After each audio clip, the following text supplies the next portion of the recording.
Hello everyone, this is आशीष वाजपेयी और आप मेरे साथ बच्चों सीख रहे हैं डिफरेंशियल इक्वेशंस। तो जब हम लोग डिफरेंशियल इक्वेशन के बारे में बच्चों बात कर रहे हैं तो यहाँ पर आज हम लोग सीख रहे हैं ऑर्थोगोनल ट्रेजेक्टरी पहले और फिर उसके बाद क्लैरियट्स इक्वेशन। ठीक है, तो रेडी हैं आप?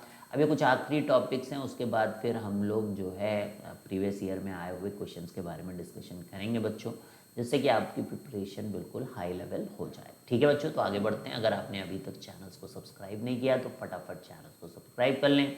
प्राइवेट ट्यूटोरियल्स के ऐप को भी इंस्टॉल कर लें बच्चों, वहाँ पर भी लाइव क्लासेस होती हैं, वहाँ पर टेस्ट सीरीज़ है, तो इन सब चीज़ों को आप यूज़ कर सकते हैं। ठीक है, तो सबसे पहला जो क्वेश्चन हम लोग करेंगे, क्योंकि हम लोगों ने पिछली क्लास में बच्चों ऑर्थोगोनल ट्रेजेक्टरी पे क्वेश्चन करना स्टार्ट कर दिया था, याद ही होगा आपको। तो हमें क्या करना होता था, अपनी डिफरेंशियल इक्वेशन के अंदर जहाँ पर dy बाई डी है वहाँ पर जाकर minus d x by d y रखना होता है। और उसका रीज़न क्या है कि m1 into m two is equal to -1।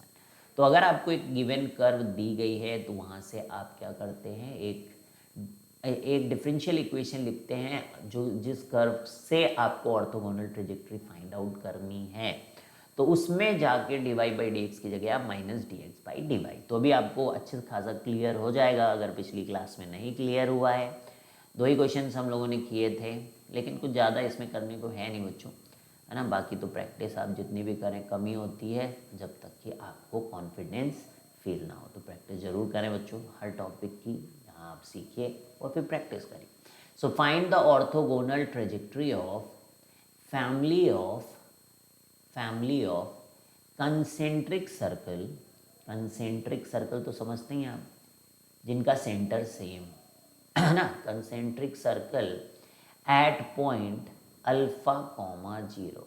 तो कहने का मतलब क्या है कि हमें इसकी ऑर्थोगोनल ट्रेजेक्टरी पता करनी है और एक एक्स एक्सिस बना लेते हैं सबसे पहले, और ऐसे सर्कल की ऑर्थोगोनल ट्रेजेक्टरी पता करनी है जिसका सेंटर जो है अल्फा कॉमा 0 पे हो। तो ये पहला सर्कल है, ऐसे और भी सर्कल्स हो सकते हैं बच्चों, ये सेकेंड सर्कल है, और ऐसे इनफाइनाइट सर्कल्स हो सकते हैं। ठीक है, तो क्लियर भाई, कोई दिक्कत तो नहीं होनी चाहिए इसमें आपको समझने में।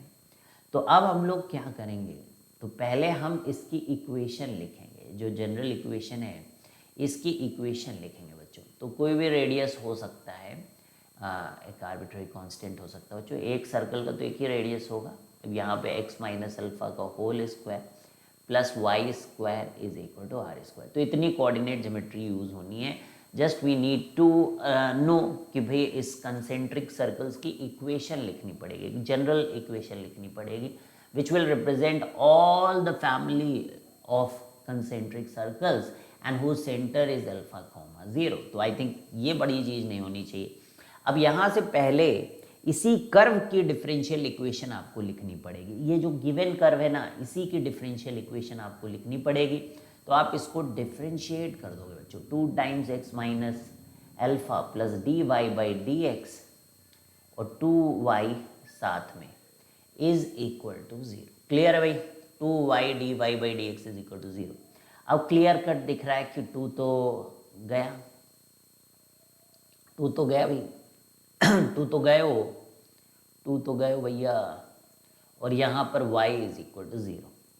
अब देखिए, अब आपको क्या करना है, ये आपकी फैमिली ऑफ कंसेंट्रिक सर्कल है, लेकिन अब आपको चाहिए ऐसी ट्रेजेक्टरी जो कि इसके परपेंडिकुलर हो। तो फिर हम लोगों ने एक ही बात बताई कि जहाँ दिखे d y by d x उसको रिप्लेस करें किससे, बोलो बोलो किससे रिप्लेस करें, minus d x by d y से।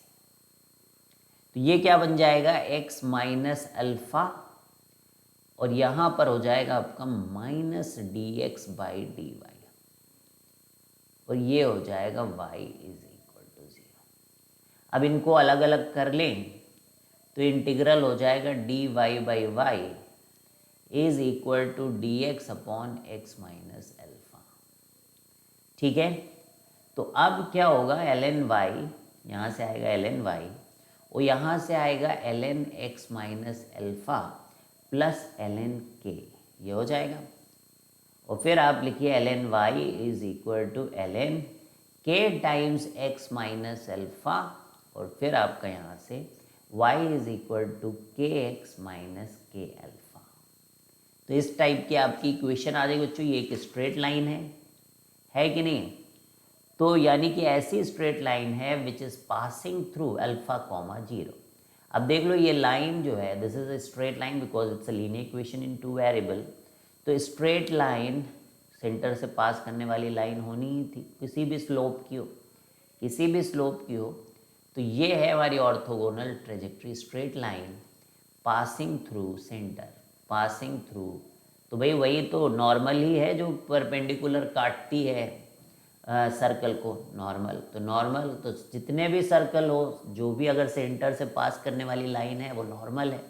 तो straight line passing through centre, passing through centre, that is alpha comma zero. अब रख के देखिए अल्फा कॉमा ज़ीरो इसको सेटिस्फाई कर रहा होगा। चेक कर लो भाई, चेक जरूर कर लो, हो रहा है ना? तो यही है हमारी ऑर्थोगोनल ऑर्थोगोनल ट्रेजेक्ट्री। क्लियर हो गया भाई क्वेश्चन? कोई दिक्कत, कोई समस्या, कोई परेशानी कहीं से कुछ भी तो बता देना बच्चों। आई थिंक काफ़ी क्लियर होना चाहिए। तो एक और क्वेश्चन करें बच्चों? बोलिए, रेडी है तो कर ही डालते हैं आज।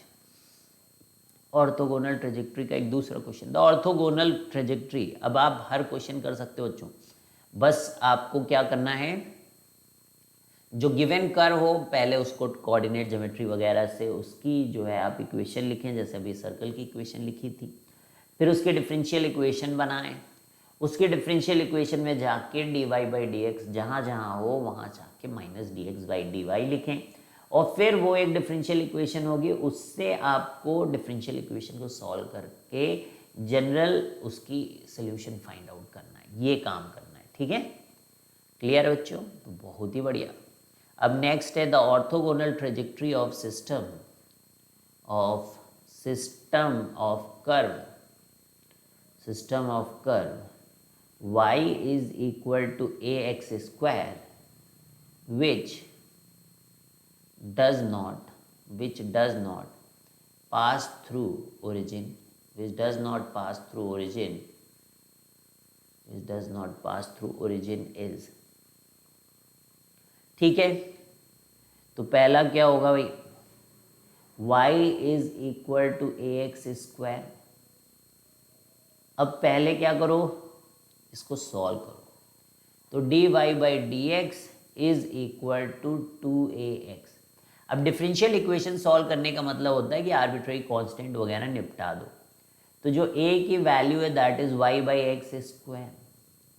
तो यहाँ से क्या आएगा, d y by d x is equal to 2y by x square into x, और x से x cancel, so this is 2y by x. ठीक है,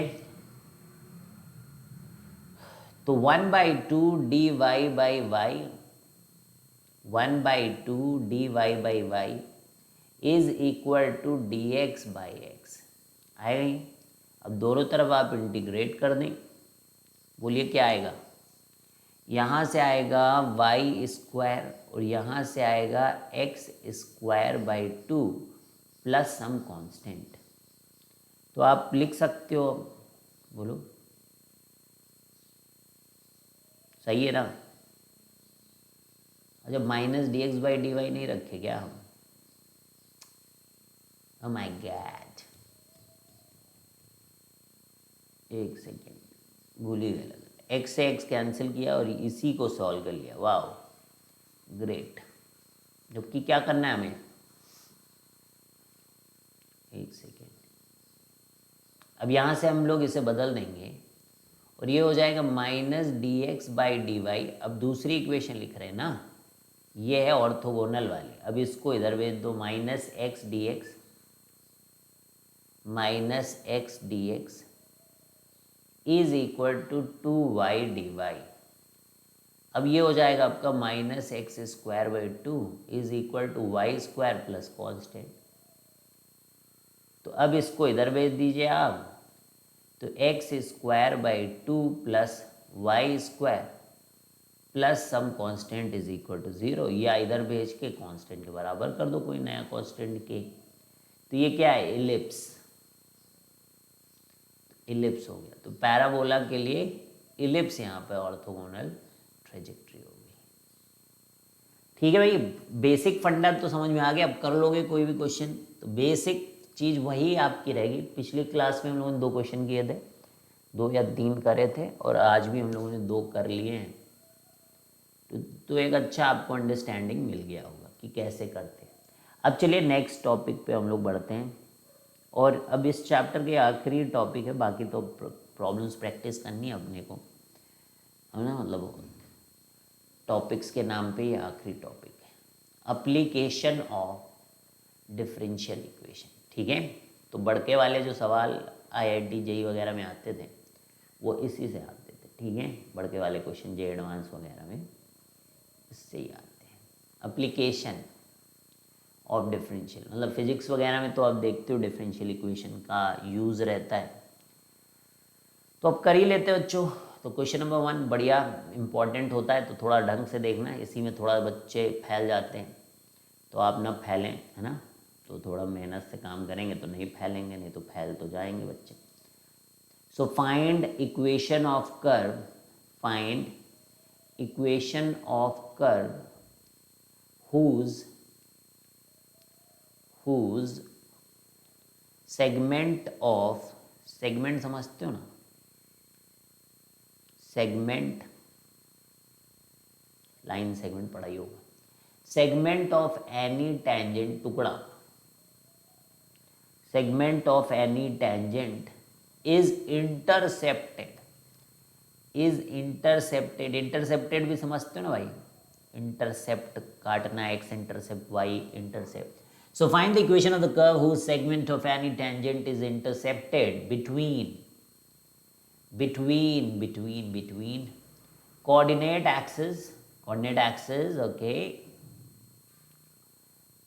is bisected at point of contact, is dissected नहीं, bio नहीं चल रहा है, is bisected at point of contact, at point of contact. तो समझे भैया, कुछ समझ में आया, कुछ पल्ले पड़ा, काफ़ी कम ही बच्चों को पल्ले पड़ता है सब, तो अब पल्ले पढ़ाया जाए इसको। So you have to find the equation whose segment of any tangent. अब क्या करना है भाई, देखना, वैसे तो ये मतलब आपका पढ़ा हुआ थ्योरी है, अगर देखेगा तो इम्पोर्टेंट पॉइंट्स पढ़ाए गए थे, तो उसमें ये बात पढ़ाई गई थी। अब जैसे मान लीजिए कि ये एक लाइन सेगमेंट है, find the equation of curve whose segment of any tangent is intercepted between coordinate axis is bisected at point of contact. तो मान लो ऐसा कुछ कर्व है, तो ये कहने का मतलब है कि मान लीजिए कर्व है, कर्व, तो इस पे जो टेंजेंट है, वो जो पॉइंट ऑफ कांटेक्ट है वो इन दोनों का मिड पॉइंट है। तो एक कर्व कौन सी है ये आपको फाइंड आउट करना है, समझे कि नहीं समझे। मतलब अपने पास एक टेंजेंट है और वो इंटरसेप्ट हो रही है coordinate axis, y axis, x axis, तो इंटरसेप्ट हो रही है, तो ये और ये, इसका और इसका जो लेंथ है ना भाई, ये बराबर है। तो अगर ये बराबर है तो बताओ वो कौन सी कर्व थी जिसका टेंजेंट इस तरीके की प्रॉपर्टी को होल्ड कर रहा है। तो अगर आपने कोऑर्डिनेट ज्योमेट्री पढ़ा होगा बच्चों, तो ये ऑलरेडी आप मेन पॉइंट्स, जो की पॉइंट्स, मेन पॉइंट्स जो भी आपको लिखाए गए हैं उनमें बात बताई भी गई है। तो चलो बताई तो बहुत कुछ गई है, बात तो यही है कि भाई याद कितना रहता है ना। तो चलिए अब हम लोग टेंजेंट की इक्वेशन लिखेंगे।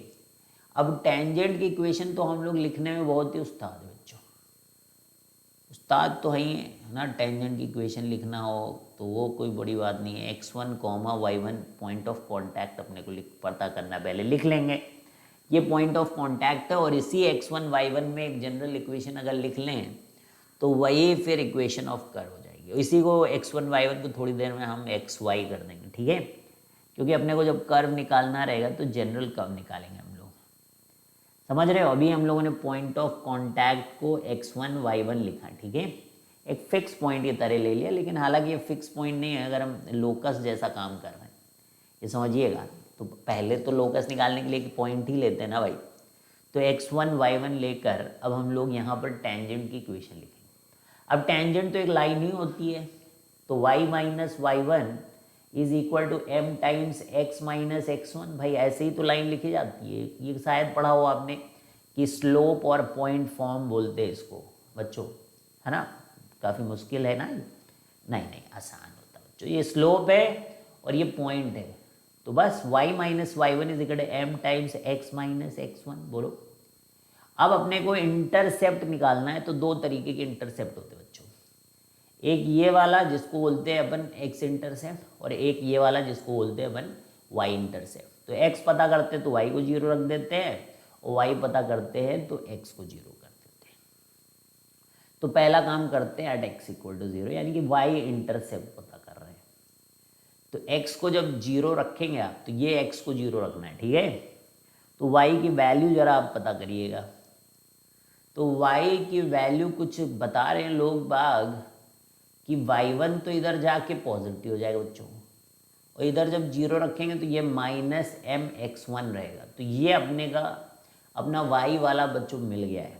तो अब हम इसको यहाँ पे टिका देते हैं, नहीं थोड़ी देर में भूल जाएंगे फिर, ठीक है। तो ये बन गया अपना y minus m x one, ठीक है। अच्छा लग रहा है, y1 minus m x one, ऐसा करके ये पॉइंट आया बच्चों। अब नेक्स्ट अपने को क्या है, ये वाला भी पता करना ही पड़ेगा, तभी तो काम बनेगा। बोलो बोलो। अब सेकंड पता करने के लिए y को जीरो रखना है इस बार, तो y को जीरो रख के देख लो कि क्या हो रहा है। तो इधर से तो मेरे को माइनस वाई वन आता हुआ दिख रहा है, और इधर से एम एक्स और इधर से माइनस एम एक्स वन। पता तो क्या करना है वो तो पता ही है आपको, कि एम एक्स को इधर रख के m x one minus y one रखना है और सॉल्व करना है फिर। तो x one minus y one by m, ठीक है भाई। तो x is equal to x one minus y one by m, ये हमारा x का कोऑर्डिनेट है, मतलब लिखी लो। तो इसको जब अपन लिखते हैं बच्चों, x one minus y one by M आ रहा है, ठीक ही आ रहा है ना भाई, चेक करते रहना। X one minus y one by m और कॉमा जीरो, और ये वाला आपको पता है कि जीरो कॉमा, बहुत बढ़िया। अब यहाँ से हम लोग मिड पॉइंट ले लें, तो अपने को तो जैसे कर्व चाहिए तो y और x में रिलेशन चाहिए भाई। तो ये देखना, ये तो मैं तो y में ले लूँ या x में ले लूँ, बात बराबर है। तो किस में ले लें, y वाला थोड़ा ठीक है क्योंकि इसमें डिनोमिनेटर में जा रहा है ना, और डिनोमिनेटर से अपना 36 का आंकड़ा रहता है। तो न्यूमरेटर में रहें चीज़ें तो थोड़ा अच्छा सुकून भरी ज़िंदगी जी लेते हैं हम लोग। तो y1 यहाँ पे y1 मिड पॉइंट का y कोऑर्डिनेट है y1, और इधर से आपको पता ही होगा कि 0 प्लस दिस डिवाइडेड बाई 2 जैसी चीज़ पढ़ी होगी आपने लाइफ में। तो y1 minus m x one divided by 2, तो कुछ क्या मतलब ठीक ही लग रहा होगा ये तो, है ना। अच्छा है ये। चलिए अब यहाँ से हम लोग एक काम करते हैं बच्चों, 2y1 में से y1 घटा के एक mx1 लिख लेते हैं। तो ये शायद y1 हो रहा है और ये आ रहा है माइनस mx1। तो अभी इसी को अपन अगर बोल दें भाई कि y और x कर लो, क्योंकि अब आ चुका है लोकस का ज़माना, मतलब यहाँ तक h कॉमा k से भी काम चलता था पहले, और उसको हम लोग फिर y और x से बदल देते हैं। और ये तो dy बाई डी एक्स है भाई। ये तो कब से कोशिश कर रहा है कि मेरे को बोलो यार, अब तो बोल दो, मतलब कब तक मैं ऐसे ही चिंदी बने में रखोगे। तो ये dx बाई डी एक्स हो गया, ये dx बाई एक्स हो गया, और ये देखिए ये माइनस dy बाई वाई हो गया। अब ये मतलब बहुत ही खतरनाक डिफरेंशियल इक्वेशन है, शायद ही कोई सॉल्व कर पाए, है ना। ये वेरिएबल सेपरेबल है बच्चों। तो ये ln x है और ये माइनस ln y है, और फिर एक कांस्टेंट अपन रख दिए ln k। तो ये तो भाई ln x plus ln y है, और इधर तो ln k है बच्चों। तो ये ln x y है और इधर से ln k है। तो ये x y बराबर k है। बोल दो भाई सही है। तो ये जो x y बराबर k है, तो रेक्टेंगुलर हाइपरबोला की बच्चों ये प्रॉपर्टी होती थी। रेक्टेंगुलर हाइपरबोला की प्रॉपर्टी होती थी कि रेक्टेंगुलर हाइपरबोला पे आप कोई टेंजेंट अगर खींचते हो तो वो जो है बाइसेक्ट होती थी बच्चों, ठीक है, मतलब ऐसे आती थी तो एसिम्टोट्स उसको बाइसेक्ट करते थे, ठीक है, कैसा भी हो मतलब। तो इसमें तो एक्स और वाई एक्सिस ही इसके एसिम्टोट्स हैं, तो ये उनको बाइसेक्ट करता है कहीं पर भी, मतलब किसी भी पॉइंट पे आप करोगे तो बाइसेक्ट ही होगा। पढ़ लेना, मतलब पढ़ाए तो गए ही है। हाइपरबोला भी काफ़ी दिन नहीं हुए बच्चों, डेफिनेट के पहले ही चल रहा था हाइपरबोला। तो वहाँ देखोगे तो रेक्टेंगुलर हाइपरबोला के मेन पोस्टुलेट्स करके तो वहाँ पे पॉइंट लिखा हुआ है, उसके ऊपर क्वेश्चन भी हुआ है। अब थोड़ा तो मतलब याद रखना ही पड़ता है बच्चों, IIT वाईआईटी जाना है, कुछ करना है जीवन में, तो याद मतलब याद ज़रूरी है। तो कोशिश करोगे तो याद भी होगा ही, है ना। काफ़ी बच्चों ने याद किया, आपको भी याद ही होगा। तो चलिए भाई, ये क्वेश्चन नंबर 1 है, तो समझ गए मतलब किस तरीके के आपको एप्लीकेशन ऑफ डिफरेंशियल इक्वेशन हो सकता है। तो इस तरीके की, अब थोड़ा सा लंबा भी हो रहा होगा, आप देख रहे होगे कि मतलब ऐसा आपको आना चाहिए, मतलब आप इस तरीके की चीज़ें करें। तो एक चीज़ तो थोड़ा सा मैं एक आपको फॉर्मूला यहाँ पे बताऊँगा, वो हालांकि अपना अपन को तो ये चैप्टर AOD के बाद पढ़ना चाहिए, बस ये एक दो ही जगह, 2-4 जगह ऐसे कहीं कहीं तो कुछ टर्म आ जाते हैं जो आप सीखेंगे आगे, पर अभी भी आप बस जान जाइए उसको, है ना।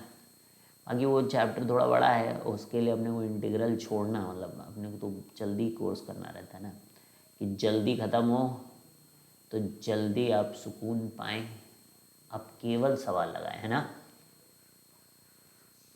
तो 2-4 जगह अगर आपको थोड़ी मुसीबत डिटर्मिनेंट की वजह से हो सकती है, कहीं कहीं डिटर्मिनेंट आ जाता है ना, लेकिन वो आप जैसे है कि वहाँ पे कर लेते हो, जब क्रॉस प्रोडक्ट निकालते हो वहाँ थोड़ा बहुत तो सीख ही जाते हो, थोड़ा बहुत अपन बताते भी रहते हैं। उसी तरह थोड़ा बहुत इंक्रीजिंग डिक्रीजिंग ये सब आता रहता है, लेकिन आपको पता है कि ये सब हम लोग थोड़ा फंक्शन में देख ही लेते हैं, तो कहीं ना कोई चीज़ तो अपनी देखी होती है। तो find the nature of curve whose length of normal at any point is equal to, मतलब नॉर्मल आ जाता तो लगता है कि नॉर्मल आ गया, पर नॉर्मल बहुत नॉर्मल नहीं होता, आप जानते हो। नॉर्मल तो बेहतरीन है, पैराबोला से शुरू हो जाता है खतरनाक ढंग से। पहले तो आसान लगता है ये नॉर्मल, है ना। कहाँ तक आसान लगता है बच्चों? अरे कहाँ तक लिखा है? Radius. Find the nature of curve whose length of normal at any point is equal to radius vector. अब वेक्टर तो पढ़े ही हो, इतना तो नहीं है कि वेक्टर नहीं पढ़े हो, तो radius vector of that point. अब ये क्या है क्या नहीं, अभी आएगा समझ में, टेंशन ना लो बिल्कुल। हाँ, तो हम ये बोल रहे थे कि ये नॉर्मल वाला नॉर्मल नहीं है, ये सर्कल में नॉर्मल, पैराबोला में नॉर्मल, इलिप्स पे नॉर्मल, फिर हाइपरबोला पे भी नॉर्मल, वो वाला नॉर्मल है जो कि काफ़ी अब नॉर्मल होता है। So find the nature of curve whose length of normal at any point is equal to radius vector of that point। तो नेचर ऑफ कर्व का क्या मतलब है कि कर्व की इक्वेशन लिखो, नेचर और क्या बताएंगे हम लोग, समझे। So find the nature of curve whose length of normal at any point is equal to radius vector of that point. तो मान लीजिए आपने AOD पढ़ा भी होता ना बच्चों, तो मैं आपको गारंटी बताता हूँ कि यहाँ तक पहुँचते पहुँचते बच्चे फिर भूल ही जाते कि उन्होंने लेंथ ऑफ नॉर्मल क्या पढ़ा था। तो आप भी मान लो कि आपने पढ़ा है और आप भूल गए हैं, ठीक है। तो भूल गए हैं तो अब देख लो कि क्या है फॉर्मूला, उसको थोड़ा सा याद करेंगे। सब टेंजेंट, सब नॉर्मल, नॉर्मल और टेंजेंट, ये हम लोग पढ़ेंगे, ठीक है। तो चिंता न करें, ये सब पढ़ेंगे। तो लेंथ ऑफ नॉर्मल होता है y1 सेक थीटा, जिसको स्लोप के टर्म्स में हम लोग लिखते हैं y1 टाइम्स √1 + m²। और पढ़ना हो तो आप एप्लीकेशन ऑफ डेरिवेटिव्स के लेक्चर अनअकैडमी पे मौजूद है मेरे, वहाँ जाके पढ़ भी सकते हो, ठीक है।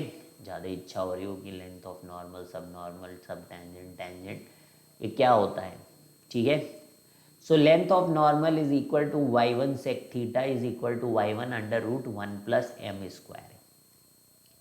अब y1 टाइम्स √1 + m², ये लेंथ ऑफ नॉर्मल है, ये लेंथ ऑफ नॉर्मल है। तो क्या कह रहा है कि find the nature of curve whose length of normal at any point is equal to radius vector. Oh my God, तो अब हम बनाते हैं यहाँ पर। तो रेडियस वेक्टर क्या होता है, मतलब जैसे ये कर्व है, तो इस कर्व का पॉइंट मान लीजिए x1, y1 है, तो रेडियस वेक्टर क्या हुआ बच्चों, ये x1i plus y1j that is radius vector. यही वाला जो वेक्टर है ना ओरिजिन से r वेक्टर, यही है रेडियस वेक्टर। तो at any point is equal to radius vector, तो लेंथ तो भाई मैग्नीट्यूड की बात हो रही होगी, तो रेडियस वेक्टर का भी मैग्नीट्यूड ही लेना होगा। इतनी बात समझ में आती है आपको? तो this is x1 square plus y1 square. अब स्क्वायर कर लें हम लोग, बोलो that was mod of r vector. भाई कोई किसी को परेशानी तो नहीं, समझौता नहीं करना है, कुछ नहीं आने पर बिल्कुल आवाज़ बुलंद करें। पर इस ये चीज़ क्या है मैं समझा देता हूँ आपको, ये लेंथ ऑफ नॉर्मल है, याद रखना है इसको। और ये रेडियस वेक्टर का मैग्नीट्यूड है, यहाँ लिखा ही साफ साफ। और रेडियस वेक्टर फिजिक्स में आप मतलब पहले ही दिन से जब मोशन इन वन डायमेंशन होता है तो वहाँ से शुरू हो जाता है। तो अब हम लोग स्क्वायर कर दें अगर, तो ये y1 का square plus m square y1 square is equal to x1 square plus y1 square. अब देखिए भाई बहुत ही बढ़िया, अब यहाँ से y1 स्क्वायर की छुट्टी हुई है बच्चों। किसकी छुट्टी हुई है? y1 स्क्वायर की छुट्टी कर दी गई है। तो अब आप यहाँ पर लिख सकते हैं कि my1 is equal to plus minus x1। और फिर आपको पता है कि ये जो h कॉमा के हैं वो फिर x और y, आप कहोगे h कॉमा के तो मेरे को दिख ही नहीं रहे हैं, तो मैंने क्योंकि h कॉमा के को x1 y1 लिखा हुआ है इसलिए नहीं दिख रहे। ठीक है, मतलब कहने का मतलब लोकस वाले पॉइंट थे जो पहले एक पॉइंट फिक्स कर लेते हैं और फिर उनको जनरलाइज करते हैं। अब समझ में आया होगा। अब यहाँ पे दो इक्वेशंस देखिए बनिएंगी, तो मैं पेज को आधा आधा डिवाइड कर देता हूँ। ठीक है, तो एक में प्लस लेंगे हम लोग यानी कि my is equal to x, और एक में हम लोग my is equal to minus x लेंगे। तो dy y is equal to x d x, एक ये बन जाएगा। और यहाँ पर देखिएगा कि dy is equal to minus x d x बन जाएगा। कोई मतलब बड़ी बात नहीं, हम दोनों को साथ भी कर सकते हैं, लेकिन I just wanted to show कि ये दोनों अलग ही हैं। और यहाँ पर आपका कांस्टेंट, और यहाँ पर देखिए कि y square by y square minus x square by 2 plus constant. ठीक है बच्चों, अब इसको जब हम लोग लिखते हैं तो ये कुछ तो x square minus y square is equal to constant, जो कि रेक्टेंगुलर हाइपरबोला है बच्चों। ठीक है, और जिसके asymptotes y is equal to plus minus x होते हैं, तो ये वो वाला आपका रेक्टेंगुलर हाइपरबोला है बच्चों। दिस इज रेक्टेंगुलर हाइपरबोला, है ना, है कि नहीं है? रेक्टेंगुलर हाइपरबोला है। तो मतलब अगर प्लस लिया तो rectangular hyperbola, and this is something looking like बच्चों x square plus y square is equal to some नया कांस्टेंट का square, and that is looking like circle. तो माइनस में सर्कल बन रहा है और प्लस में रेक्टेंगुलर हाइपरबोला बन रहा है। तो ये बड़ा ही मतलब इंटरेस्टिंग क्वेश्चन हो गया। दो दो आपको यहाँ पर इक्वेशन मिल रहे हैं। तो मल्टीपल चॉइस क्वेश्चन अगर आए तो दोनों चीज़ें यहाँ से आ सकती बच्चों, मतलब एक ही आंसर नहीं होगा, यहाँ पे दो आंसर हो सकते हैं। ठीक है, तो दैट वाज क्वेश्चन नंबर 2। अब देखिए, अब ये मतलब अब ये चलता ही रहेगा एप्लीकेशन, आप जितना करो उतना कम है एप्लीकेशन। ठीक है, तो मतलब इस टाइप के डिफरेंशियल इक्वेशंस का application I think you can now handle. अब थोड़ा सा मतलब अब स्टोरी जो शुरू हो रही है वो क्लैरियट्स डिफरेंशियल इक्वेशन की हो रही, तो मैं हेडिंग डाल दूँ पहले, क्लैरियट्स। अब मतलब ये थोड़ा सा एडवांस की तरफ हम लोग बढ़े, मतलब नाम पे एडवांस है बच्चों, लेकिन काम में वैसे ही सब काम करना है, कुछ बड़ी काम नहीं करनी है। मतलब किसी से बोल दो अगर आप कि अभी आजकल क्या पढ़ रहे हो, तो बोल दो कि क्लैरियट्स डिफरेंशियल इक्वेशन पढ़ रहे हैं, तो वो समझ जाएगा भाई अच्छा, तो मतलब आपका कोर्स एकदम ख़त्म है। तो क्लैरियट्स डिफरेंशियल इक्वेशन के बारे में बात हो रही है बच्चों। तो उससे पहले, इसको पढ़ने से पहले एक ट्रेलर यहाँ पर यह है कि डिफरेंशियल इक्वेशन के सल्यूशन कैसे कैसे होते हैं, डिफरेंशियल इक्वेशन के सल्यूशन कैसे कैसे होते हैं। तो जब हम बात करते हैं डिफरेंशियल इक्वेशन की बच्चों, तो देखिए वहाँ पे दो टाइप के, एक तो आपने जनरल सल्यूशन वगैरह सुना ही होगा, और एक सिंगुलर सल्यूशन हो सकता है ना सुना हो, तो आज सुनेंगे, आप सब सुनेंगे। तो देखिए यहाँ पर एक तो होता है जनरल सोल्यूशन जिसमें कांस्टेंट आता है, ठीक है, याद ही होगा आपको जनरल सोल्यूशन।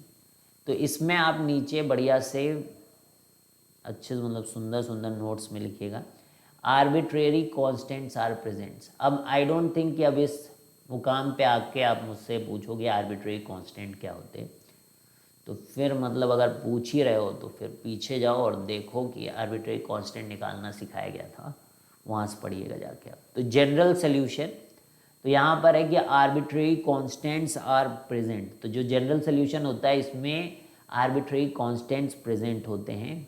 और मान लीजिए इसमें आपने पढ़ा होगा कि अगर हमें कुछ इनिशियल वैल्यू दी गई है, कुछ भी मतलब वो कांस्टेंट निकालने के लिए अगर कुछ तो दिया है, इनिशियल वैल्यू जिसको कहते हैं हम लोग, तो फिर जो सॉल्व होके आता है उसको अपन बोलते हैं पर्टिकुलर सोल्यूशन। ये काम आपने किया भी है और ये काम आप जानते भी हो, ठीक है। मतलब यहाँ तक आपने किया है, डिफरेंशियल इक्वेशन में जाते हो और सॉल्व करते हो constant on, because indefinite integration he use करते हैं हम लोग, तो कांस्टेंट्स आ जाते हैं, उनको बोलते हैं आर्बिट्रेरी कांस्टेंट्स। और फिर कुछ तो दिया रहता कि y ऑफ 0 में इसकी वैल्यू 1 है या y ऑफ 1 में e है, मतलब इस टाइप की चीज़ें दी रहती हैं। फिर उसके बाद वो कांस्टेंट सॉल्व करके और फिर से वापस जाके वो कांस्टेंट की जगह वैल्यू रख देते हैं, तो पर्टिकुलरली अपने को फिर कुछ पर्टिकुलर सोल्यूशन मिल जाता है, ठीक है भाई। अब नेक्स्ट में जब हम लोग जाते हैं तो हमें समझ में आता है कि सिंगुलर सोल्यूशन, तब हमको अपन को समझ में आता है कि भाई कुछ सिंगुलर सोल्यूशन जैसी चीज़ होती है। तो सिंगुलर सोल्यूशन जो होता है उसमें कोई आर्बिट्रेरी कांस्टेंट नहीं होता है, तो हम बोलते हैं नो आर्बिट्रेरी कांस्टेंट, ठीक है। तो क्या बोलते हैं हम, नो आर्बिट्रेरी कांस्टेंट। अब ये कैसे आता, क्या आता है कि ये तो सीखोगे आप, क्लैरियट्स के अंदर हम लोग ये सीखेंगे, क्लियर भाई, क्लैरियट्स के अंदर ये सीखेंगे। तो जो सिंगुलर सोल्यूशन होता है इसमें कोई आर्बिट्रेरी कांस्टेंट नहीं होता है, तो they act as envelope for general solution. अब ये क्या है क्या नहीं है तो ये तो आगे ही पता चलेगा, अभी तो बस लिख ही लो आप, है ना। अभी तो मूवी शुरू हुई है और क्लाइमैक्स में मतलब मान लीजिए कोई के मूवी शुरू हुई और उसमें मर्डर हो गया, है ना। अब पूरी मूवी इसी बारे में है कि मर्डर कैसे हुआ, है ना, समझे। तो अभी से चिंता ना करें कि क्या है, मतलब किसी को भी नहीं समझ में आएगा अभी ये, तो आपको ही कैसे आ जाएगा। तो they act as envelope for general solution. अब थोड़ा क्वेश्चन वोश्चन करेंगे तो फिर आपको धीरे धीरे बात समझ में आएगी कि अच्छा ये बात हो रही थी, हम तो समझी ना भाई, है ना। जब मूवी देखोगे तब अब आगे, अभी मतलब शुरुआत का सीन है मूवी का और खटाक तो एक मर्डर हो गया। अब वो मर्डर की गुत्थी सुलझाई जाएगी पूरी मूवी में, समझ गए। ये वाला पोर्शन आता ही है जनरल इक्वेशन, आर्बिट्रेरी कांस्टेंट और present initial value particular solution. ये 50% चीज़ सीखनी है कि सिंगुलर सोल्यूशन में कोई आर्बिट्रेरी कांस्टेंट नहीं होता है और ये एक जनरल सोल्यूशन का एनवलप की तरीके से काम करता है, मतलब इसी सोल्यूशन का एनवलप है, एनवलप बंद कर देता है, एनवलप, ठीक है। तो अब शुरू हो जाए भैया क्लैरियट्स। कुछ शुरू करने से पहले इतना ज्ञान आपको होना चाहिए कि दो तरीके के सोल्यूशन होते हैं, एक जनरल होता है और एक सिंगुलर होता है, ठीक है। अब सिंगुलर कह रहा है कि यार मतलब गलत बात है, इसमें तुमने ऐसे लाइन खींची और हमारी लाइन ही नहीं खींची, तो चलो पीले से तुम्हारी लाइन खींची जाएगी, उसको पीले से लिख के वाइट से और इसको वाइट से लिख के पीले से, ठीक, खुश सब लोग। चलो भाई दोनों को बराबर बराबर का मिल गया, ठीक है। तो अब सिंगुलर सोल्यूशन जो है वो एनवलप की तरीके से एक्ट करता है जनरल सोल्यूशन। ये बात समझनी है, आगे समझनी है, अभी नहीं समझनी है। अब हम लोग क्वेश्चन समझते कि भाई ये क्लैरियट कौन सी बला है, हु इज दिस क्लैरियट इज, बताओ मेरे को कौन है ये क्लैरियट। तो हम कहेंगे देखिए जो क्लैरियट का फॉर्म होता है वो कुछ ऐसा होता है, y is equal to M x plus F of M, यानी कि वैसे तो लाइन होती y is equal to M x plus C, पर वहाँ पे c क्या है कॉन्स्टेंट, पर यहाँ पे ये स्लोप का फंक्शन होता है, तो ये फर्स्ट इक्वेशन आप मानते हैं। और m जो होता है वो dy बाई डी एक्स होता है। फिर से सुन लीजिए, y is equal to M x plus F of m होता है, एंड m क्या होता है, dy बाई डी एक्स होता है। m क्या होता है, dy बाई डी एक्स होता है। तो अब आप देखिएगा कि हम जो करने जा रहे हैं वो कुछ खास करने जा रहे हैं बच्चों। हम जो करने जा रहे हैं कुछ खास करने जा रहे हैं जो आज तक किसी ने ना किया ना करेगा, कि डिफ्रेंशिएट करेंगे बच्चों। तो सभी करते हैं। तो y is equal to M x plus F m को जब आप डिफ्रेंशिएट करते हैं तो ये फंक्शन ऑफ m है। तो ध्यान से सुनिएगा, x के रिस्पेक्ट में डिफ्रेंशिएट कर रहे हैं तो ये आ गया m। लेकिन यहाँ पे m भी एक वेरिएबल है, देख लीजिएगा। m खुद भी dy बाई डी एक्स है। सुन रहे हैं आप ये बात? तो अब क्या होगा कि ये m आ जाएगा जब x के रिस्पेक्ट में डिफ्रेंशिएट करेंगे, फिर x को कांस्टेंट रखेंगे और dm बाई डी एक्स करेंगे, क्योंकि m खुद भी तो x का ही फंक्शन है भाई। डिफ्रेंशिएट करने के बाद भी वो x का ही फंक्शन रहता है। तो एक बार और डिफ्रेंशिएट कर दिए, मतलब कि y का एक तरीके से आप बोलो कि सेकेंड डेरिवेटिव है। तो dy by d x is equal to m plus x times d by m by d x, और ये आपका m का फंक्शन है। तो ये f डैश m पहले m के रिस्पेक्ट में और फिर m खुद भी x के रिस्पेक्ट में डिफ्रेंशिएट होगा। Did you understand this? नहीं आता तो मेथड ऑफ डिफ्रेंशिएशन में कमाल किया होगा आपने, बाकी तो ऐसा कुछ कमाल करने लायक है नहीं यहाँ पर। ये तो dy by d x is equal to m plus x times d m by d x plus f dash m d m by d x. तो dy by d x is equal to m plus x times d m by d x plus f dash m d m by d x. ठीक है। अब m और ये दोनों ही dy by d x है बच्चों, तो इनको हम काटा कूटी करने के लिए नया लाइन में सब लिखते नहीं, आपको हो गए, शुरुआत भी हुई, वही काट भी दिया गया। तो फिर कन्फ्यूज आ सकते हो अपने नोट्स में, हालांकि आप ये लिख सकते तो दोबारा लाइन, फिर भी मैंने आपके लिए किया है। ये नोट रखना बच्चों कि ये दोनों कट गए हैं, क्योंकि m भी dy बाई डी एक्स है। अब यहाँ कटने का मतलब यहाँ जीरो हो चुका है, तो यहाँ से हमने dm बाई डी एक्स को कॉमन ले लिया इन दोनों के बीच में, और हमारे पास है x plus f dash m, और ये पूरा इक्वल टू जीरो है। तो यहाँ पर देखिएगा dm बाई डी एक्स और ब्रैकेट में है x plus f dash m, तो दैट इम्प्लाइज कि भाई dm बाई डी एक्स जो है वो जीरो के बराबर है। जो dm बाई डी एक्स है वो किसके बराबर बच्चों? जीरो के बराबर है। एक तो ये सोल्यूशन, भाई दोनों को इक्वल प्राथमिकता देनी है आपको, कि इसको भी जीरो के बराबर करना है और इस भाई साहब को भी x plus f dash m को भी जीरो के बराबर, दोनों को पूरा विशेष सम्मान देते हुए। अब किसी भी चीज़ का अगर डिफरेंशिएशन जीरो हो जाए तो वो कांस्टेंट रहा होगा। वो क्या रहा होगा बोल दो? यानी कि m बराबर कुछ c रहा है। तो m बराबर कुछ c रहा है तो हम लोग इसको बोल देंगे भाई कि ये सेकेंड इक्वेशन है। और ये जो है हम लोग इसको क्या बोलेंगे, इसको भी ध्यान से सुनिएगा, इसको थर्ड बोलेंगे, थर्ड। अब यही मेन कहानी पिक्चर है बच्चों। अब जो हम लोग वो ट्रेलर में समझे थे, ये 1 और 2 की कहानी और 1 और 3 की कहानी, ध्यान से सुनिएगा। इसको थोड़ा सा 3 साफ और इसको भी साफ। तो इसको ध्यान से देखना कि 1 और 2 और 1 और 3 दो बातें हैं यहाँ पर। 1 और 2 और 1 और 3 यहाँ पर दो बातें बच्चों। तो जब हम लोग इक्वेशन नंबर 1 और इक्वेशन नंबर 2 में m को एलिमिनेट करने जा रहे हैं,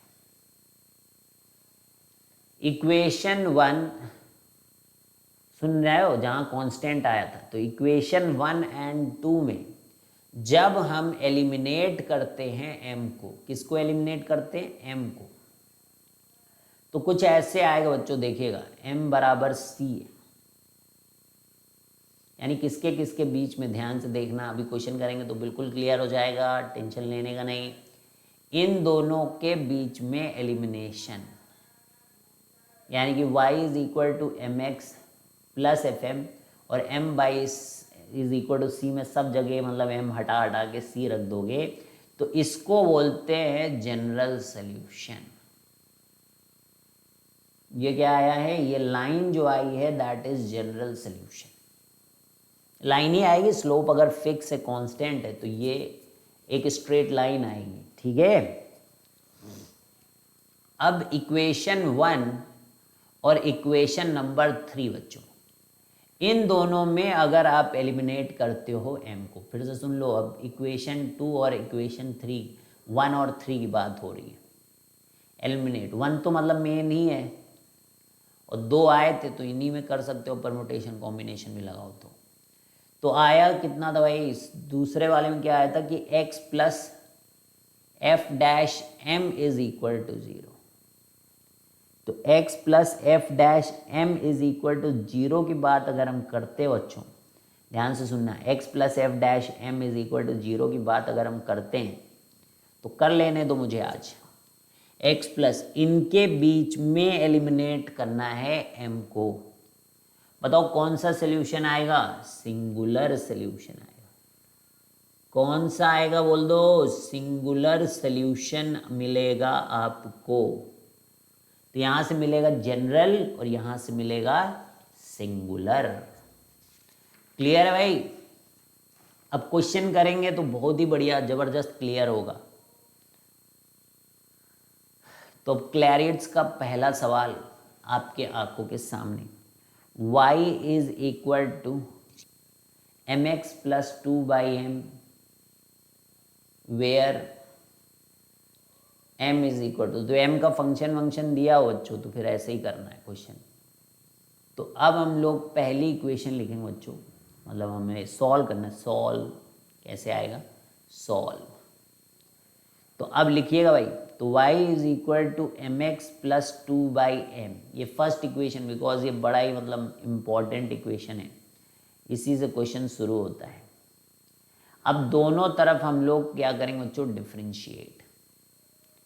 डिफरेंशिएटिंग बोथ साइड्स। तो दिस इज dy/dx और ये रहेगा m और ये रहेगा x टाइम्स dm/dx और प्लस -2/m² और ये हो जाएगा dm/dx, ठीक है। तो dy/dx is equal to m plus x times dm/dx -2/m² dm/dx। अब ये और ये कैंसिल और dm/dx को कॉमन लेते हुए और ब्रैकेट में आएगा x minus 2/m² is equal to 0। अब यहाँ पे दो पार्ट हैं, यहाँ पे दो पार्ट हैं और यहाँ पे लिखेंगे कि dm/dx इज इक्वल टू 0, तो m is equal to constant, that is second.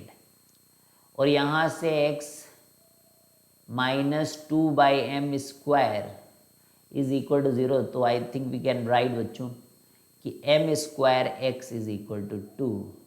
ये हमारी थर्ड इक्वेशन है। तो फर्स्ट और 2 में अगर हम लोगों ने m को एलिमिनेट किया, एलिमिनेट m थ्रू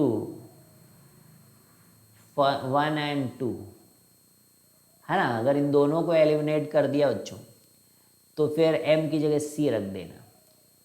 तो m की जगह c, तो y is equal to cx plus 2/c, y is equal to cx plus 2/c, ऐसे मतलब एलिमिनेट कर दिया मैंने। तो जब आप y is equal to cx plus 2/c रखेंगे तो इसको बोलते हैं जनरल इक्वेशन, जनरल सोल्यूशन। क्या बोलते हैं इसको, जनरल सोल्यूशन। क्या बोलते हैं बच्चों, बोल दो आज, general solution. y is equal to cx plus 2/c is general solution. और अगर आप एलिमिनेट करते हो m थ्रू 1 and 3, अगर आप एलिमिनेट करते हो 1 and 3 को, तो 1 क्या था, 1 तो यही था y is equal to mx plus 2/m, और दूसरा तो यहाँ से आ जाइए भाई m² x is equal to 2, इससे एलिमिनेट करना है। तो एक काम करो, इस m को इधर भेजोगे तो my is equal to m² x plus 2, तो m² x को 2 रख दो यहाँ पर, तो यहाँ पर आ रहा है m इज़ 2x प्लस 2, 2 मतलब तो रख ही दिया ना यहाँ पे, तो 2 प्लस 2 विच इज़ 4। अब भी मतलब m स्क्वायर चाहिए, तो भाई स्क्वायर कर लो, कौन रोका है आपको, तो 16। तो m स्क्वायर की जगह 2/x रख दो, तो 2/x into y square is equal to 16। तो अब आप यहाँ पे देखिए कि y square is equal to 8x। अब यहाँ पर आपके पास मिलेगा y square is equal to 8x। अब आप ये आपका जनरल सोल्यूशन है, और इसको हम लोग क्या बोलते हैं बच्चों, सिंगुलर सोल्यूशन। अब समझते हैं, अब कहानी में रोचक मोड़ आया बच्चों, रोचक मोड़ आ चुका है आपकी कहानी में। सिंगुलर सोल्यूशन और जनरल सोल्यूशन दोनों आए, and we will try to understand कि एनवलप क्यों कहते थे। तो अब देखिए y square is equal to 8x जो है वो जनरल सोल्यूशन है, जो कि एनवलप है जनरल सोल्यूशंस का। अब यहाँ पर क्या है कि ये इसकी टेंजेंट है बच्चों, y is equal to c x plus, मतलब यही इसी कर्व की टेंजेंट है भाई, जो जिसको हम लोग सिंगुलर सोल्यूशन बोल रहे हैं वो तो ये है। और इसकी जो टेंजेंट्स है ना वो जनरल सोल्यूशन है, वो कभी भी इस एनवलप के अंदर नहीं जा सकते, इसके बाहर। मतलब ये इसने इसकी बाउंड्री बना दी भाई, तुम जहाँ उछलोगे उछल लो तुम हर जगह, पर तुम कभी इसके अंदर नहीं जा पाओगे। ये एनवलप के बाहर तुम उछल कूद मचा लो, लेकिन कभी अंदर नहीं जा पाओगे, बिकॉज हो तो तुम टेंजेंट। तो स्टोरी का कुछ मूलभूत ढांचा समझ में आया कि ये है जनरल, ये है सिंगुलर, जनरल नहीं, singular solution, and it's an envelope, guys, it's an envelope for general solution,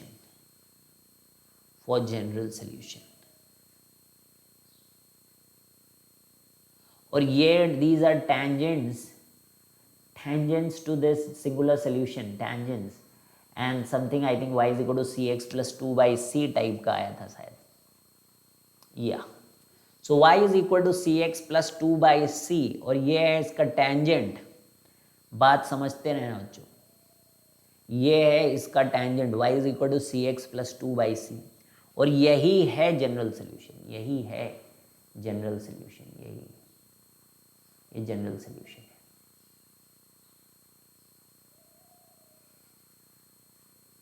तो y is equal to cx plus 2/c is the general solution, and this is singular solution, it's an envelope for all the general solution guys।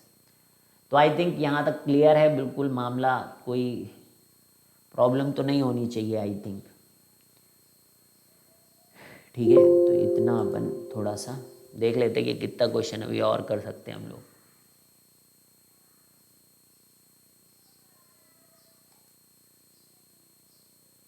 तो काफ़ी कर सकते हैं अभी, ठीक है अच्छा खासा समय है।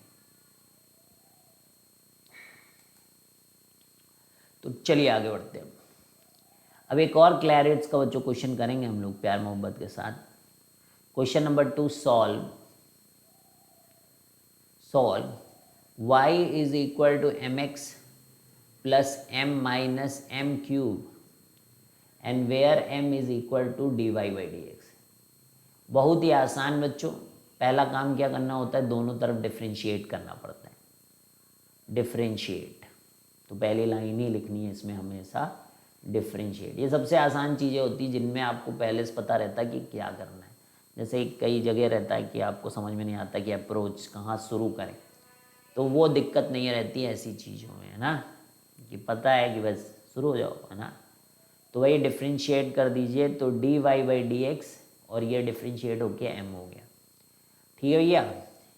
और फिर नेक्स्ट भी करना पड़ता है x dm/dx, पढ़ा लिखा होगा तो समझ ही गए हो, and this is plus dm/dx, है ना, और ये माइनस 3m² पहले m के रिस्पेक्ट में, और फिर इसको x के रिस्पेक्ट में, और ये फिर दोनों कट ही जाते हैं। फिर इसमें से dm/dx बाहर ही निकलता हमेशा ही, मतलब हमेशा का ही है, so this is x plus one minus three m square. तो देखा आपने, और ये सब हो जाता है जीरो। यहाँ से दो बातें निकल के आती है बच्चों, कि इससे निकल के आता है कि d m by d x is equal to zero, और इसको अपन बोल देते हैं इक्वेशन नंबर 2, क्योंकि यहाँ से आता है m is equal to constant. So this thing is equation 2। इसको क्या बोलते हैं? Equation 2, equation 2। और इसको बोलते हैं कि x plus one is equal to 3m square. देख लो ये, x plus one is equal to 3m square. ये हमारी इक्वेशन नंबर 3 है। अब सॉल्व करेंगे हम लोग। Eliminate m between equation 1 and equation 2। तो eliminate m between equation 1 and equation 2। तो इक्वेशन 1 है y is equal to M x, और क्या क्या था भाई, m माइनस एम क्यूब, और जो सॉल्व होके आया that is m is equal to C, हमेशा ही होता है ये। तो यहाँ से जो निकल के आती है वो एक स्ट्रेट लाइन निकल के आती है c माइनस सी क्यूब। ये टैंजेंट होती है और ये जनरल सोल्यूशन को रिप्रेजेंट करती है। क्यों भाई? General solution. इतना तो आ ही गया अब आपको समझ में। देखिए आप कितना समझ गए, पिक्चर क्लियर हो गई आपको। अब नेक्स्ट होता है eliminate m between particular solution. Find out करने नहीं जा रहे हम लोग, किसको फाइंड आउट? सिंगुलर, दोनों में अंतर होता है। तो eliminate m between equation 1 and equation 3, equation 1 and equation 3। अब हम लोग जो है y is equal to M x plus m minus m cube. तो y is equal to M x plus m minus m cube. तो अब आप यहाँ पर m को कॉमन ले लें, तो x प्लस वन, पहले मैं ढंग से इसको लिख लेता हूँ, माइनस एम स्क्वायर। ये हमारी इक्वेशन 1 है। और इक्वेशन 3 कहाँ गई? x प्लस वन, देखिए यहाँ पर x plus one is equal to m square, शायद 3m स्क्वायर, वो 3 वहाँ लिखे दे रहे थे, थोड़ा सा और जगह बनाएंगे तो और सुंदर लगेगा बच्चों ये। तो x plus one is equal to 3m square, this is equation 3। अब क्लियर कट यहाँ पे x प्लस वन तो दिख ही रहा है, मतलब 3m स्क्वायर है। ठीक है, तो क्या करें, इसकी जगह रख दे, क्या है बोलो? नहीं, m को एलिमिनेट करना भाई, तो उसको ये m रख दोगे, एकदम ही मतलब गजब हो। तो अब यहाँ पे m लिखिएगा, तो x प्लस वन, और यहाँ पर जो m है ना, उसको अपन को क्या लिखना है बच्चों? x plus one divided by 3। ठीक है, बढ़िया है। और m को क्या लिखें? m को क्या लिखें बोलो? m को क्या लिखें? m ही तो कॉमन लिए थे। m को तो अभी कुछ ना लिख पाएंगे, 3 और 2x प्लस बाई 3 अभी तक तो लिख लो ऐसा। अब देखो नहीं हो पा रहा है तो अभी चिंता नहीं, बहुत रास्ते हैं अपने पास। तो एकदम मतलब एकदम होश हवास अभी रखो अपने पास। कहेंगे अब क्या करें, अरे m नहीं जा पा रहा है, तो देखो वहाँ क्या है, वहाँ m स्क्वायर है। तो अभी तो थोड़ी देर पहले जब नहीं m मिल रहा है भाई, तो m स्क्वायर को यूज़ करिए, तो ये बन जाएगा 4/9 x प्लस वन का होल स्क्वायर। अब m स्क्वायर की जगह क्या रखोगे? x प्लस वन बाई 3 यहाँ पर रख दीजिए। तो y square is equal to x plus one by 3, and this is what? 4/9 x plus one का होल स्क्वायर। तो अब हम लोग यहाँ पे 27y square is equal to 4 times x plus one का होल क्यूब। तो ये जो आया देखिए, इसमें m नहीं है, इस सल्यूशन को हम लोग क्या बोलेंगे बच्चों? Singular solution. तो क्या हो गया, ये क्या कहला रहा है बोलिए? Singular solution. So this is nothing but singular solution. Done है। तो समझिएगा, तो क्लैरियड्स भी हो गया, तो क्लैरियड्स भी सीख गए आप, क्लैरियड्स डिफरेंशियल इक्वेशन। ऑर्थोगोनल ट्रेजेक्टरी भी सीख गए, एप्लीकेशन ऑफ डिफरेंशियल इक्वेशन भी सीख गए। तो क्या क्या तो नहीं सीख गए। तो बच्चों इसी के साथ डिफरेंशियल इक्वेशन की पूरी थ्योरी ख़त्म होती है। अब लेकिन प्रैक्टिस शुरू होगी बच्चों, प्रैक्टिस। क्या शुरू होगी बोलो, बोल दो भाई। ये IIT 2001 का एप्लीकेशन ही है जो थोड़ा सा मुश्किल है, तो पहले उसकी प्रैक्टिस कर लेते हैं हम लोग। तो एक क्वेश्चन कर लेंगे, लंबा सा है, 10 नंबर का बच्चों, IIT 2001 का सवाल है। A hemispherical tank of radius 2 metre is initially full of। तो इक्वेशन बना के मैं आपको दे दूंगा और उसके आगे आप सॉल्व करना है इसको, ठीक है भाई। पहले क्या होता था कि ऐसे ही पेपर आते थे, सब्जेक्टिव पेपर जो होते थे वो इस टाइप से आते थे, 10 क्वेश्चन आते 100 नंबर, जब आप स्क्रीनिंग निकाल लेते हैं, ठीक है। फिर इस टाइप के करने होते हैं। चलो भैया देखा जाए क्या है। तो hemispherical tank of radius 2 metre is initially full of water. तो आधा आधा पोर्शन समझते हैं कि क्या है, मतलब एक एक लाइन, कुछ तो आइडिया लगेगा ये ना।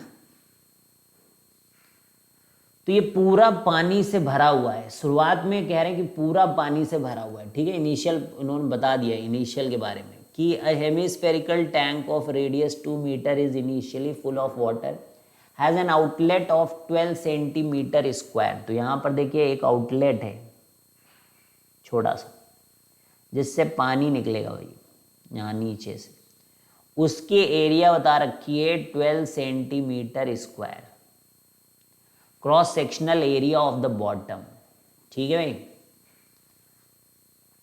कहाँ पर है, बॉटम में। The outlet is open at some instant. तो कि भाई जब मतलब जब खोला तो सवेरा, यानी कि t इज इक्वल टू 0 पे खोल दिया मान लिया हमने, तो फिर पानी कम होने लगेगा।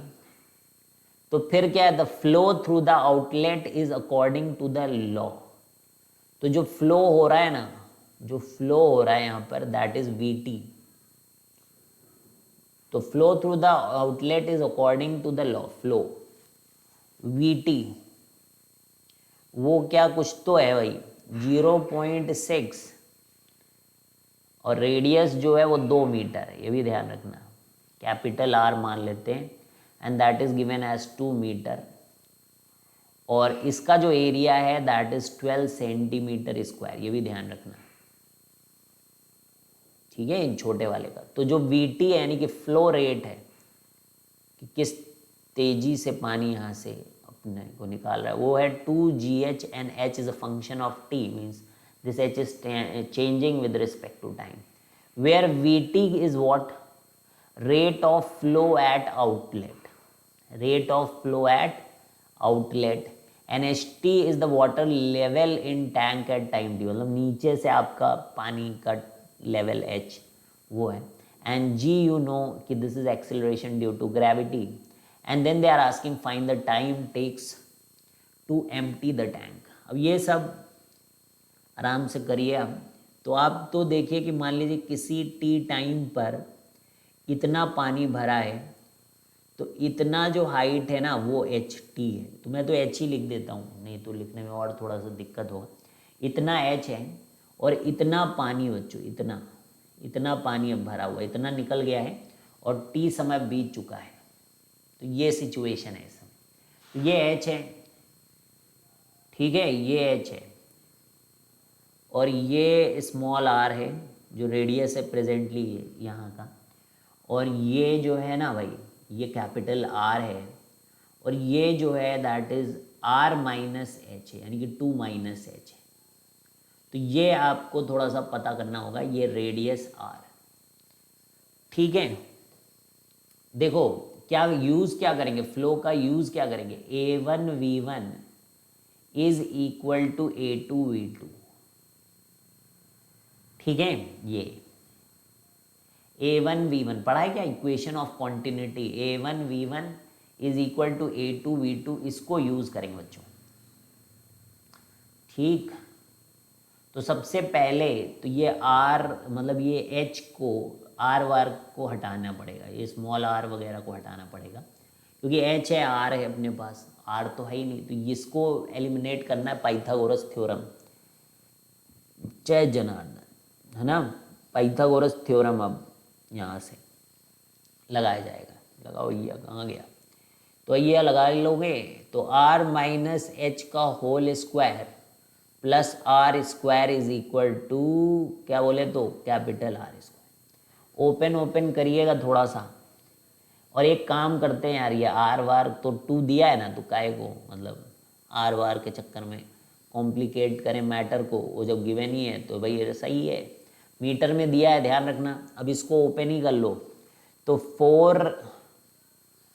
4 plus H square minus 4h हो रहा है ये, बोलो सच्चाई है इस बात पे, और प्लस आर स्क्वायर, और इधर से देखो तो ये बिल्कुल 4 ही दिख रहा है मेरे को, तो वही काटा पीटी मचा ही देते हैं। तो आर स्क्वायर जो यहाँ से आ रहा है ना, that is 4h minus H square, तो ये एक अपनी इक्वेशन नंबर 1 बन चुकी है। तो यहाँ तक तो बिल्कुल सही है। तो v, तो किसी पर्टिकुलर टाइम पे कितना वॉल्यूम अगर हम लोग देखें कि पानी का कम हो रहा है, तो v तो पाई आर स्क्वायर एच होता है बच्चों। तो अगर किसी पर्टिकुलर इंस्टेंट में देखें कि वॉल्यूम कितना कम हो रहा होगा, तो that is d v pi are square D h, और समय के साथ इंटीग्रेट कर दें इस वॉल्यूम को, तो d we by D T is equal to pi are square D H by D T, यही तो होगा। अरे मतलब तुम चाहो तो वॉल्यूम को टाइम के रिस्पेक्ट में कर दो, तुम्हें बता रहा था कि इतना वॉल्यूम कम हो रहा है और इतने टाइम में, तो ये रेट ऑफ फ्लो हो गया है। ठीक है भाई,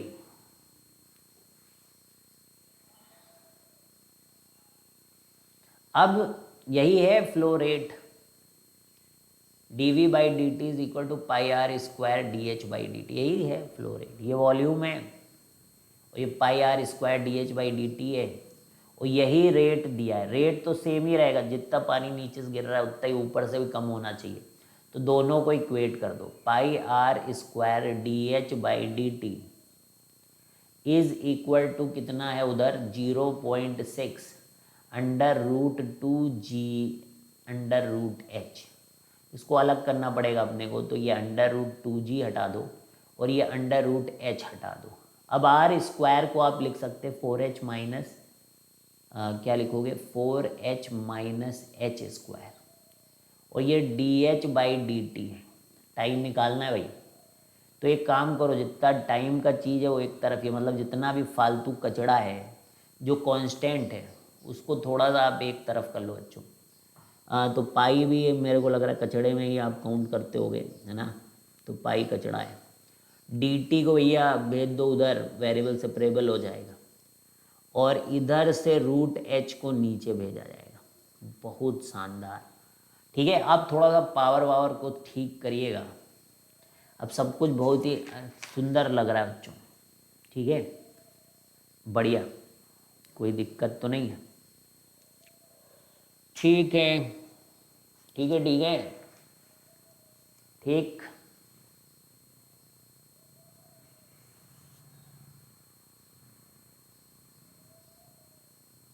अच्छा, अभी मैंने केवल वॉल्यूम उसको उससे मल्टीप्लाई नहीं किया, एरिया से। तो इसकी एरिया कितनी थी और इसकी एरिया कितनी है, इसकी एरिया तो आई गई है पाई आर स्क्वायर, इसमें कोई दिक्कत नहीं। इसकी एरिया यहाँ पे लिखनी पड़ेगी। हाँ, इसकी नीचे की एरिया कितनी है, कितनी थी यार, 12 सेंटीमीटर स्क्वायर। हाँ, इसमें तो है ना, इसमें तो एरिया के साथ ही तो रेट ऑफ चेंज है। इधर नहीं मल्टीप्लाई किया बच्चों एरिया को, तो 12 सेंटीमीटर स्क्वायर कितना होता है 12 इंटू 10 की पावर -4,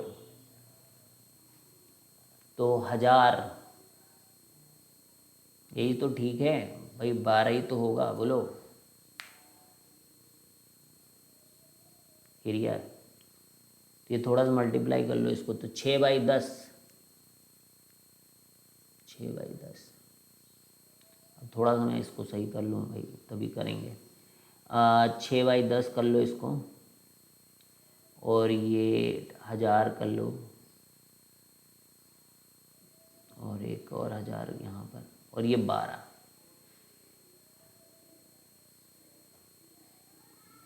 ठीक है। अब ये थोड़ा सा है, इसको थोड़ा सॉल्व करेंगे। अब 6/5 और 6, ठीक है, ठीक ही है, यही तो रेट था। और A1V1 ये रेट था। The flow through the law is, हाँ, एरिया से मल्टीप्लाई हो गया। ठीक है।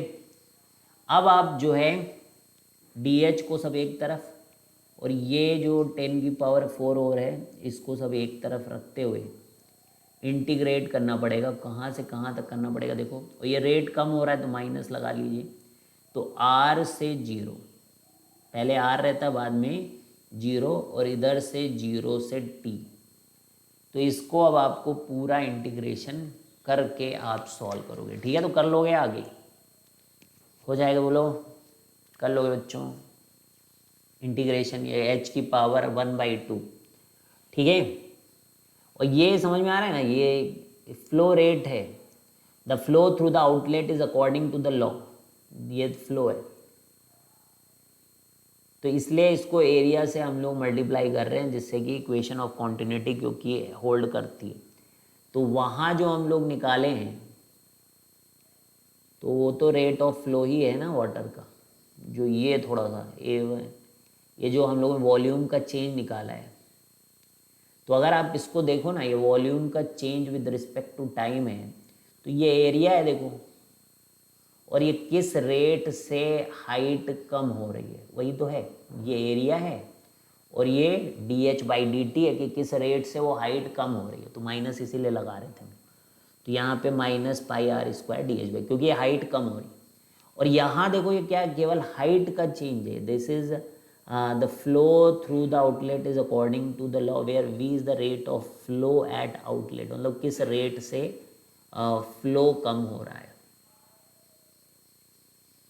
ठीक है, समझ में बात आ रही। ये VT जो है ये एक्चुअल में क्या है, हाइट का ही चेंज है। Where VT and HTR is rate of flow at outlet. तो एरिया से अपने को मल्टीप्लाई करना पड़ेगा। ये वेलोसिटी है, वेलोसिटी है, √2GH, dH/dt टाइप की चीज़ है। v² = 2GH होता है ना। तो वॉल्यूम क्या है, वॉल्यूम मतलब ये V है। तो इसी के लिए तो इसको एरिया से मल्टीप्लाई कर रहे हैं, और एरिया कितना है, 12 सेंटीमीटर²। तो यहाँ पर इसीलिए इसको देखिए 12 और सेंटीमीटर² है, उधर मीटर में सब कुछ दिया है। 2 क्योंकि हम लोग लेंगे ना, यहाँ पर R की जगह हम लोग 2 लेंगे। समझ में आ रही बात, यहाँ 2 लेंगे तो वो मीटर में, और इधर क्या है सेंटीमीटर में। तो या आप क्या कर सकते हो कि जैसे बहुत सारा 0 दिख रहा है, तो उधर 200 लिख लो, और इसको 12 ही रहने दो, ये भी ठीक ही रहेगा, है ना। नहीं तो इतना सारा 0 देख के थोड़ा सा, तो ये सही है कि इसको 200 कर देंगे आखिरी में। ठीक है, अब ठीक है, डन है भाई। और इसको ये सब हटा देते हैं हम लोग, ये पूरा। तो अब ये 2, 6 और ये 5, ठीक। तो ये 6 है, और ये 200 वगैरह हम लोग रख के, अब तो कर लोगे ना। अब तो वेरिएबल सेपरेबल है, तो ये वेरिएबल सेपरेबल है, और अभी सॉल्व होगा, 200 रखोगे तो आपका आंसर आ जाएगा। ठीक है भाई, तो चलिए करिएगा, इसको पूरा आंसर तक पहुँचिएगा। ये मैंने इक्वेशन बना दी, आपको समझा भी दिया है सब कुछ। जहाँ जहाँ कॉम्प्लिकेशन हो सकता है सॉल्व करने में फिर 2-4 मिनट लगेगा। तो चलिए अब चलते हैं, आप सॉल्व कर लेना इसको। ठीक है, पावर को इसके नीचे रख के इंटीग्रेशन ही करना है, और फिर चेक करिएगा आप आंसर वगैरह। ठीक है बच्चों, चलिए bye bye, see you guys, have a great day.